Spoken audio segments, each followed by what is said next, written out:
Okay, today we're gonna do a couple of things. What you see right now is a tarp on the ground, and to get Blanco used to approaching things that he is not sure of, we sometimes we'll use a tarp, and using a tarp will help you also be able to see some of the behavior that a horse will do before they're ready to what we call go through. So crossing a creek or a stream or a river is what we call going through, and that kind of activity for a horse is very it really triggers their fight or flight, or their reflex of fear, and it comes from being a prey animal. When in the wilds, when anything narrow, and when their path narrows down, say from a meadow down into a forest, a nearby forest, the predator can be hiding on either side of the pathway.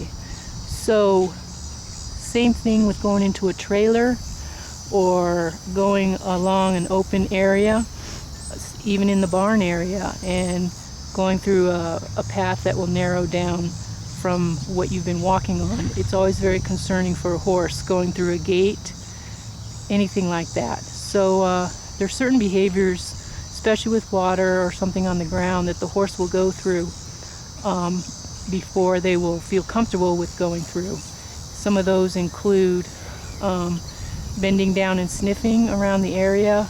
Also then next, they will usually kind of paw the ground, and if they can get a little closer, they'll start to sniff the object or sniff the water, and they might even kind of want to walk around it without even touching it at all. And I did this exercise with Blanco probably about, I don't know, 3 or 4 months ago, when the owners were trying to decide if they were going to hire me. And he actually, and they said that he didn't do very well with the tarp. And I just took maybe 10 minutes with him with the tarp to see where he was at, and he eventually just walked right over for me. So I think when you miss those little tries or little exhibitions of behavior and you get in a rush, then that's where you find you have a lot of trouble with going through with a horse.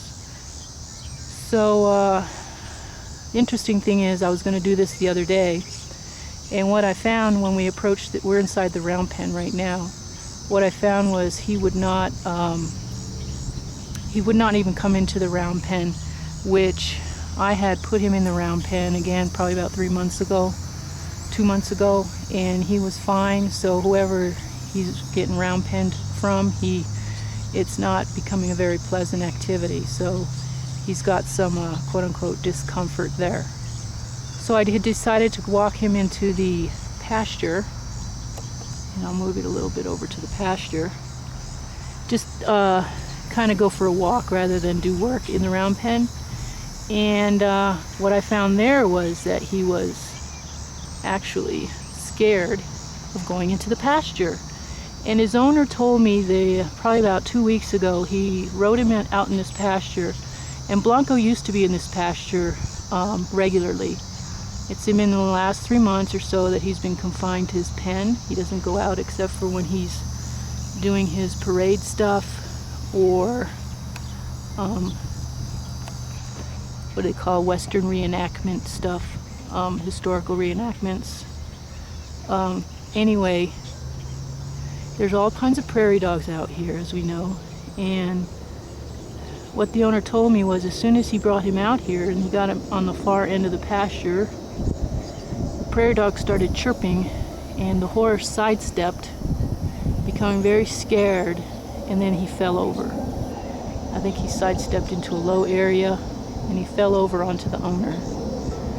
So when I walked him out here, he was very scared of the prairie dogs. And I wish I had had the camera at that time, because I did some things with him then. And what I'm going to do today is I'm actually going to try and walk him around the pasture again before we come into the round pen. And I'll bring the camera with me, and I'll be able to demonstrate what I do to help horses become more acclimated to fearful things. And then we'll come into this round pen where this tarp is laying. Hopefully nobody needs to use the round pen. And so I'll go get the horse and reset the camera.